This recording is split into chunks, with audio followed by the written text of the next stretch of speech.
Vocês aqui no nosso cantinho, Pracinha de Chão, Quilombo Mulatos. Eu sou a Josiana, como ele bem colocou para vocês, mas todos me conhecem por Josa. Pegou e é esse, Josa. Enfim, atualmente estou como liderança no Quilombo, desde finalzinho de 2020 até esse presente momento, diante de muitas lutas, de resistência, para poder assim dar voz ao nosso povo.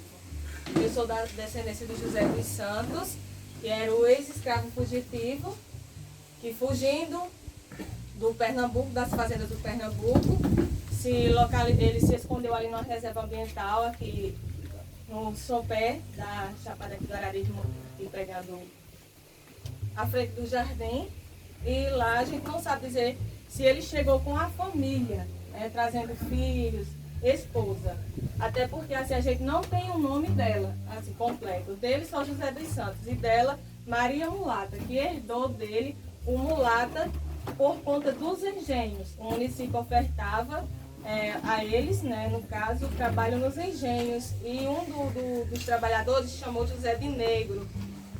E diante dessa palavra, o senhor do engenho disse assim, não sei se para amenizar, mas de certa forma mulato tem duas formas pejorativas de ser falada, pode vir questão de mula, algo do tipo, ou então assim realmente a questão filho de rainha forte, guerreira, algo do tipo.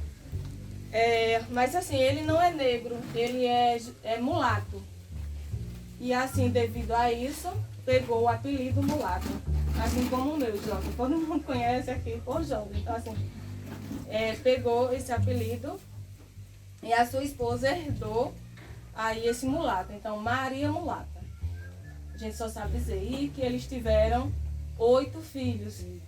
Desses 8 filhos, 2 ainda permaneceu aqui no município, que era Paiton, que era o nosso bisavô, e João Mulato, que é da Serra Vizinha, que tem a família lá, E da alta afirmação, enquanto remanescente quilombola, foi da parte de Paiton. Dos outros filhos, só a família dele que teve essa alta afirmação de quem é. Então, assim, no finalzinho do ano 2020, a gente buscou aí esse reconhecimento pela Fundação Palmares. Começou primeiro pela mobilização da comunidade, porque se reconhecer como quilombola é muito difícil. Vamos dizer pela cor. A cor é um obstáculo para as pessoas. Querendo ou não, a gente vive em um país onde a branquitude toma conta de tudo. E você dizer eu sou quilombola, você está afirmando eu sou negro. E aí muitas portas já começam se barrando, se fechando para você. E na mente de muitos da comunidade, dizer que era família de quilombola era voltar a ser escravo. E eles não queriam aquilo. Então em 2010 teve um mapeamento aqui, não foi, professor? Foi. Pelo CUNEC. E a gente era tudo molequezinho, a gente não pegou pra gente, foi mais os mais velhos. Se eles se declaravam quilombolas, e aí naquela época eles não tiveram a coragem, a autonomia para se declarar. Até porque era algo que só entre os idosos ficava a história. Eles não queriam repassar para a geração de onde eles vieram, qual era a história deles, por medo. E o que acontece muito hoje é você se esconder da sociedade, por medo do julgamento, do olhar, enfim. E foi o que aconteceu com nossa parentela, mas através, no tempo certo, a esposa dele, Mabel, trabalhava na comunidade como enfermeira e por coincidência, não sei, encontrou em cima da cama, ele como professor, um livro contando a história nossa, Tinha lá o mapeamento, onde tinha um relato de uma moradora quilombola, dizendo o que era feito para matar a fome deles quando criança, e os pais traziam dos engenhos, que era a cachaça, para fazer ali a comida para eles não morrerem de fome.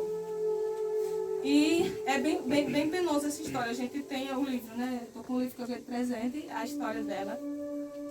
E o que é que acontece? Ela disse, Alcides, essa família é onde eu trabalho.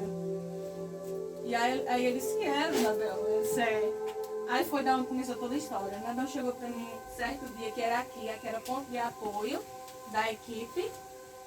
E ela disse, vocês sabiam que é descendente de quilombola? Eu disse, isso em 2000? Eu não sabia. Depois vocês são. E começou a conversar. E daí surgiu esse amor pelo que a gente é, esse orgulho, esse pertencimento. E fui atrás de pessoas que tinham a capacidade de me levar até o estado. Foi a mestre Maria do Thier, que é nossa parentela aqui do município de Porteira. Eu não sei se vocês já ouviram falar. Mestre de Cultura do Estado, que traz a dança do corpo fortemente. Esteve aqui com a gente alguns dias atrás e voltará agora dia 20 de novembro, dia da Consciência Negra. E aí ela me levou as pessoas certas no estado. Tive o prazer de conhecer o pessoal da Serquice, da CONAC, e a Aurila, ela me levou até a Fundação Palmares, em Brasília. E a gente escreveu nossa historinha, não foi? Bem legal. A gente foi sentando com os mais velhos, e aí, como é a história? E eles foram contando que aqui tem história, cada história legal, a história dos cangaceiros, né? No peão aqui, passou por aqui, fez o nosso avô de escravo. Enfim, é tanta história. E a gente escreveu a historinha, pegou a foto dos 3 mais velhos que ainda estavam vivos e mandou para a Fundação Palmares. Isso em janeiro. A gente tinha formado uma associação e começou aí a luta. E de janeiro a dia 15 de junho a gente conseguiu a certificação Palmares, que leva mais de anos. A gente conseguiu em 6 meses. Pronto, aí a gente recebeu essa certificação, que foi importante. Essa certificação abriu a porta para a gente colocar a escola da comunidade, vocês passaram em frente, dentro do Sense como escola quilombola, que abriga crianças quilombola, né? E daí começou outras lutas, né? A gente começou a participar de editais e fomentar a cultura, né? Que aqui a gente trabalha com a mandiocultura, a gente vê ela como uma cultura que vem passando de geração para geração. Tem o artesanato com cipó, enfim, tem muitas coisas aqui que a gente trabalha e que precisa do suporte dos editais, tanto do Estado como a nível Brasil e internacional. A gente participou de 2 editais a nível Brasil, conseguiu todos 2, um em primeiro lugar a nível Brasil e outro em 21º. O primeiro alimentou as casas de farinha por 1 ano, durante a pandemia. Então, o Fundo Casa Socioambiental deu esse olhar e suporte no valor de 30 mil à comunidade. A gente finalizou ele no finalzinho do ano passado e estamos finalizando esse mês, em setembro, do Fundo Brasil. O Fundo Brasil, ele deu suporte para colocar as câmeras aqui. A gente tem hoje um escritório, não está montado aqui ainda, está na minha casa, onde a gente trabalhava com celular. A gente tem redes sociais como Instagram e canal. Aí a gente fazia tudo por celular, né? E agora a gente precisava muito de xerocar, imprimir, a gente tem que descer da cidade. Hoje não, a gente tem esse suporte tanto para quanto a diretoria quanto para a comunidade. Aí a gente teve um suporte para todos que são graduados, após graduação, passa pelo Fundo Brasil. A gente tem dentro da comunidade assessor jurídico através do Fundo Brasil. Então hoje a gente tem um aparato muito grande para evoluir, né? O Fundo Brasil, ele trouxe para a gente a questão da... A gente concorreu tinha um resistido com quem resiste, mas a gente concorreu com assim, enfrentando o racismo a partir da base. Então, onde a gente tem um assessor jurídico pela parte do racismo estrutural no país. Então, a gente tem esse olhar e a parceria com a Universidade UFCA. Né? Eles dão suporte com advogado, enfim, tudo. E a gente vem nessa luta aqui no Quilombo A gente tem parceria com o município de Porteira, com a Secretaria de Agricultura de lá, referente ao projeto do extrativismo do Pequi. Né? A gente está hoje com parceria com a Conab e temos muitos projetos assim, né, que é trabalhado aqui.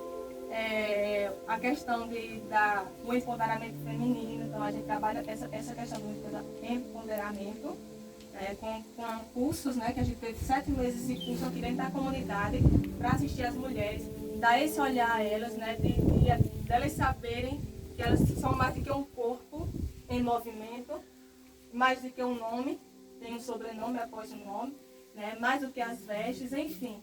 A gente vem nessa luta dia após dias, né, que a gente está construindo.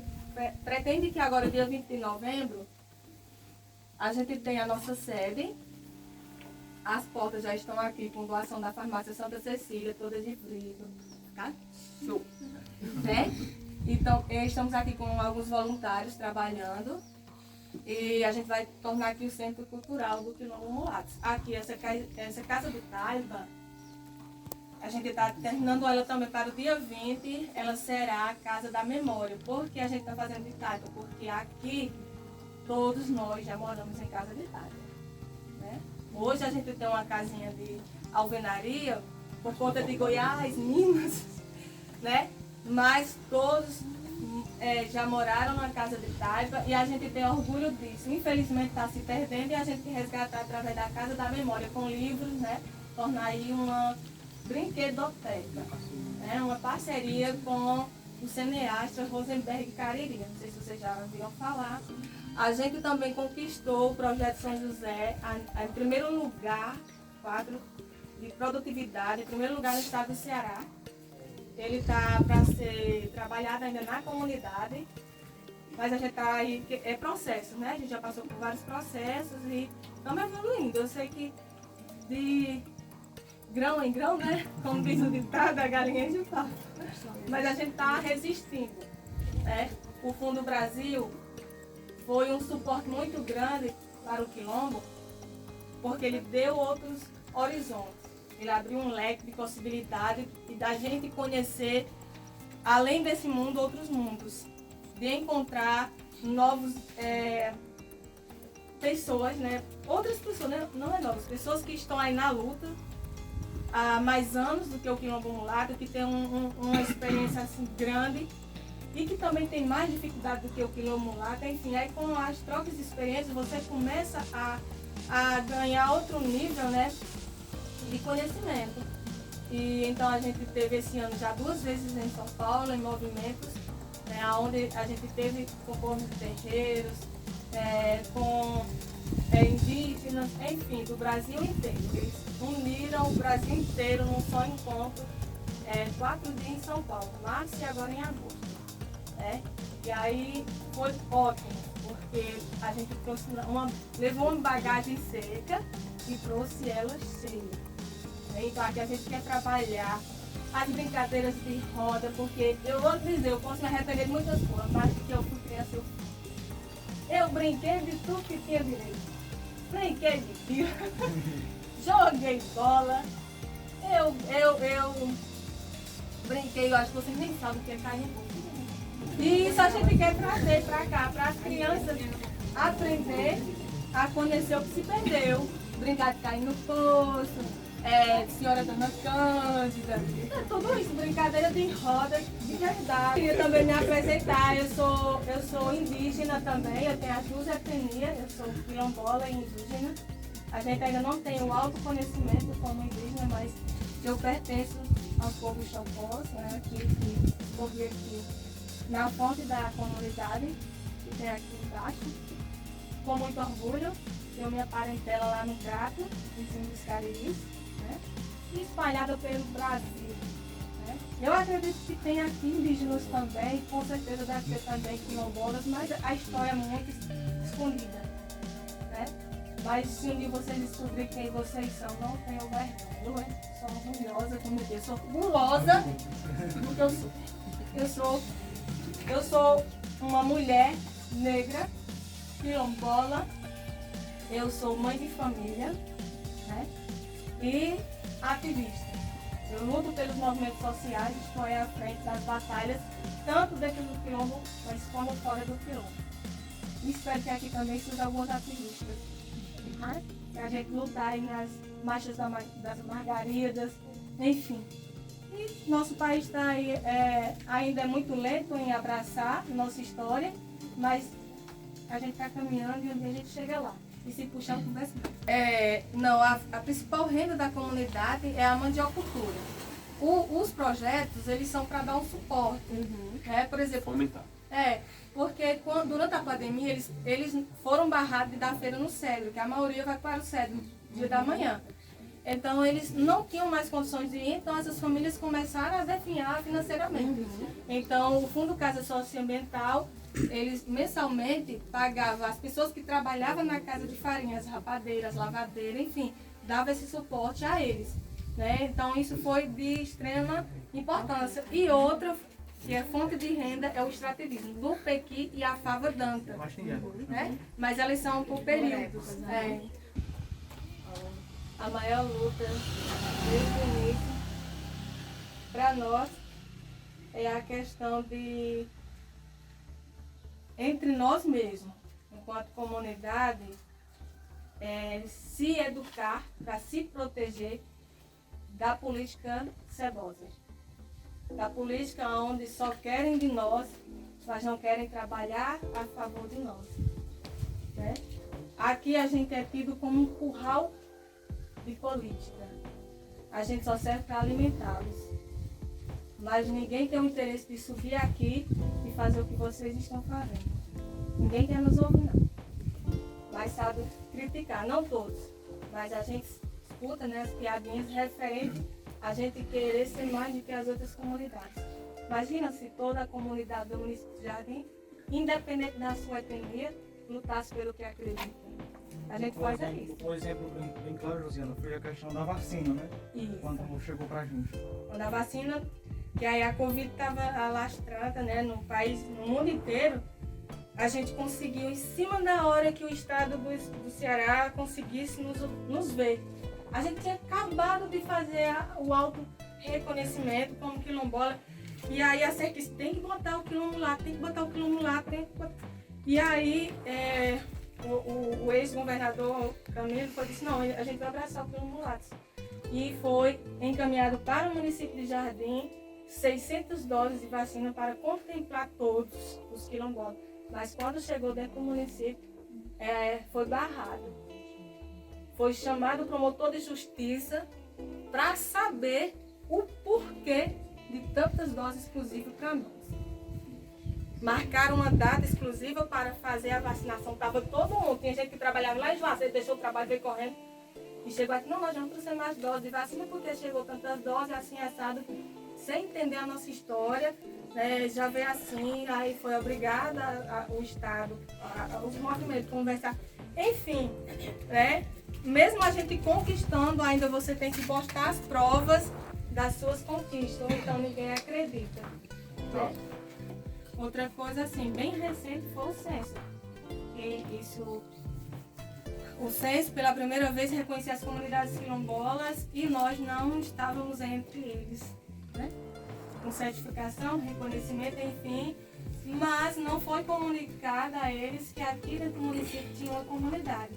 Então entraram aqui os recenseadores com um questionário simples, sem perguntar quem nós éramos.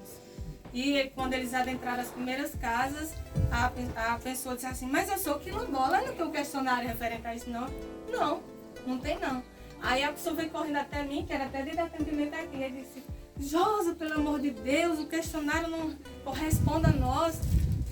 Aí eu fiquei desesperada, depois a gente vai ter que fazer alguma coisa. E aí a gente sensibilizou a comunidade, era 1h da tarde, para 5h estar no campo dos mulatos. E as mães foram descendo, pegando seus filhos, subiu para o campo. A gente fez um vídeo sensacional com 2 blogueiras que tem aqui na comunidade, são 3. Que tem um patamar dentro da questão aí de rede social bastante alto. E elas usaram as redes sociais para isso e a gente alcançou o IBGE. Aí veio parando de São Paulo, Rio de Janeiro, chegou no estado e chegou em Juazeiro e mandaram uma equipe aqui, exclusiva. Foi um marco histórico porque o IBGE nunca tinha sido parado para Atender uma comunidade. E eles pararam para ouvir uma comunidade. Nós temos, assim, no todo, a comunidade, ela tem mais de 300 famílias, né? E quase 1.000 pessoas, 948, no município inteiro de Jardim, né? A gente busca melhorias, enfim, de lutas, enfim, para o quilombo. Mas, assim, vai que a Serra Taquari não luta pelo que eles acreditam. A Serra Olho d'Água. E aí, cada um no seu contexto, onde vocês moram, vocês fazem um pouquinho, aí é onde começa a mudança. E aí vai atingir ela, ele. E quando chegar, talvez a gente chegue, assim, não vamos dizer num largo, mas no mínimo de uma sociedade que a gente quer, mais justa, com mais liberdade. resgatar a mesma cultura, né, da gente que teve aí enterrada há mais de 200 anos. Eu não falo não por falta de conhecimento, mas por medo, como ela falou, nossos ancestrais, porque eles, como ela bem disse, eles tinham medo de voltar todo o processo, né, da escravatura. Mas assim, hoje, a Josiana, né, como enfermeira, eu também como educador, como pedagogo, o nosso intuito hoje é esse, é de resgatar mesmo a nossa cultura, a nossa história. Aqui, vocês vão ver aqui no nosso museu, a gente, no ano passado, a gente, num evento do dia 20 de novembro, fizemos uma árvore genealógica da família Quilombo Mulatos, da família Mulatos. E assim, a gente tem uma imagem que não é bem a imagem assertiva de Paitone, né? Mas assim, estamos tentando acertar, mas assim, infelizmente hoje a gente não tem uma imagem de José dos Santos, né? Mas assim, a história de José foi um marco de luta mesmo, mas assim, independente da gente ter ou não ter uma imagem dele, a gente tem aqui na nossa mente a história de José, a qual foi nos repassada pelos nossos ancestrais. Então assim, o nosso intuito aqui no Quilombo é justamente esse, é de resgatar mesmo a nossa cultura, né, não deixar morrer, e através do que foi repassado para a gente chegar a repassar para os nossos futuros, né, que é onde vir, as nossas crianças também, que a gente está trabalhando também a questão da dança, né, do macula verde, do maneiro pau, da capoeira, que a gente quer trazer justamente as crianças para isso. Né? A gente, inclusive, ontem a gente saiu, né, também as meninas estão aí no ensaio para o dia 20, já deixo todos convidados para dia 20 de novembro, tá aqui no Quilombo Mulatos. É um momento de menção à consciência negra. E é isso, a nossa história é essa. A gente não quer, como ela bem falou, passar por cima de ninguém. Né? A gente quer apenas aquilo que é nosso por direito. Né? Aquilo que o José passou, que ele sofreu por nós, né? Que ele morreu muito jovem também. A gente quer hoje a história de José transmitir para todas as partes, né? Para não deixar morrer a história dele. Então assim, como ela bem falou, né? Eu também me autodeclaro como negro, né? Como quilombola, com muito orgulho também. Estamos aí na etnia indígena também, no Chocó, Luciano. Estamos aí tentando ao máximo levar a nossa história, né? Transmitir aí para o máximo de pessoas possíveis. E hoje a gente fica muito feliz, né? Com a presença de vocês, muito agraciados, né? Com a visita. Porque assim, pra gente é de suma importância quando chegar assim, um grupo de estudantes, porque nós também fomos estudantes, né, a nível fundamental, a nível médio, a nível superior também. E hoje, né, a gente tem uma profissão, porém, né, aquilo que a gente aprendeu, aquela nossa leitura, tanto da profissão da nossa história, a gente quer repassar mais além, né, para um público que futuramente também vai estar em uma universidade, né? Então assim, como o Sidney falou, a gente não teve a oportunidade também de entrar como cota racial, porém a gente conseguiu no município, a custo muito lutando também, a lei de cota racial. Hoje, né, em futuras seleções, futuros concursos, nós iremos concorrer, né, no município como realmente o que nós somos, como quilombola. Então assim, a gente fica muito feliz com a presença de vocês e sejam bem-vindos.